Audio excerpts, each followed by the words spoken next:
It was missionary. Missionary legs up. It was missionary legs up? Legs up, yeah. Oh no. That's such an Was he staring at her like in her eyes? Yeah, like deep eye contact. Oh no. Deep eye contact.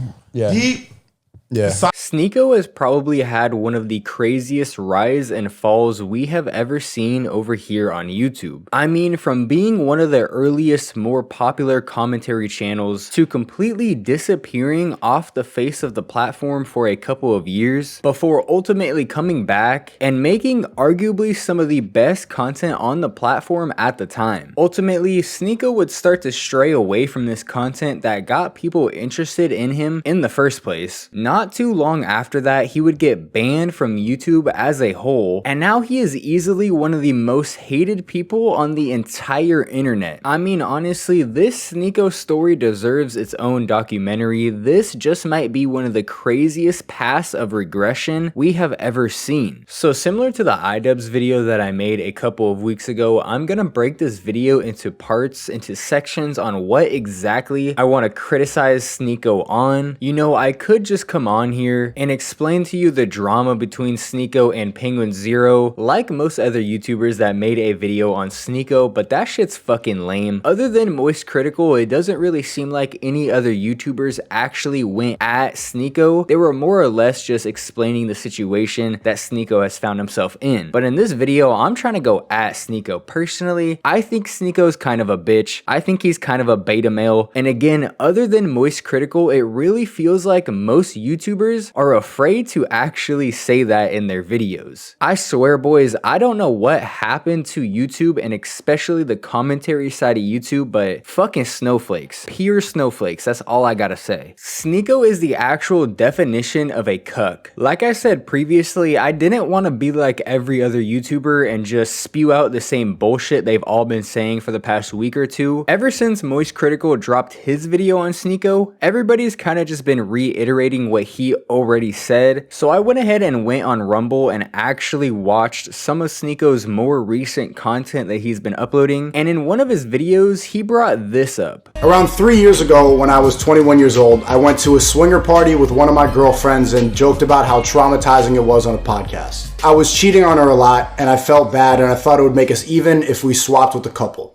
I hate to be the bearer of bad news, Sneako, but 3 years ago wasn't really all that long ago. That was just 2020. And if you actually listen to that podcast, it wasn't just a funny story of you taking your girl to a swinger party. You went very in-depth about how disgusted it made you when your girl was looking deep into the eyes of the man that was literally boning her as you were laying next to them. That was not a funny story that you were telling, Sneako. I don't know who you're trying to lie to. The only people that must be falling for this shit are people who haven't actually watched the podcast episode. I'm 21 years old right now, which is how old you were when you apparently did this. I would never in a million fucking years take my girlfriend to a party where she's gonna get fucked by various men while I watch. Not a fucking chance. No way in hell. That's not something that you can just come back from. And it's certainly not something you can just come back from 3 years later, bro. You did that. You fucking did that shit. You're not coming back from it. He claims he only did it because he was cheating on his girlfriend so much he thought it was only fair that she was able to do the same thing. Now, obviously, if you think about that, that shit just doesn't make sense. Like, yeah, I'm cheating on my girlfriend, so I took her to this party so she could get fucked too. Like, what, bro? Are you serious right now? That makes absolutely no sense, but let me show you this clip really quickly of him talking about it that to me proves that I don't really think he was getting any cootie on the side. I don't even, we've been to 4, I've never fucked somebody else at one of these parties. So why? Did you just hear what he said? He said it so quick, I'm sure some people missed it, but he quite literally said, we've been to 4 and I haven't fucked anybody else at these parties. I mean, what? You've gotta be fucking joking. Now, I'm sure I've got at least 1 or 2 people in the comment section right now. Will slacking. Just cause he said he didn't fuck anybody at the party doesn't mean he's still not doing it on the side. Let me just spell spell this out for you real quick, Timmy. He is voluntarily bringing his girl to a sex party where he knows he's not gonna have sex with anybody else. So basically, he is bringing his girl to a hotel room for her to get fucked by any man that she chooses. And while she's in there getting her shit tore the fuck up, bro is literally just sitting there, probably rubbing his meat. And this is the same person trying to teach people about the red pill. How can you possibly take this guy seriously knowing that just 3 fucking years ago, he was laying in bed while his girl got fucked right next to him? The more I think about it, honestly, the worse it gets. So I saw her.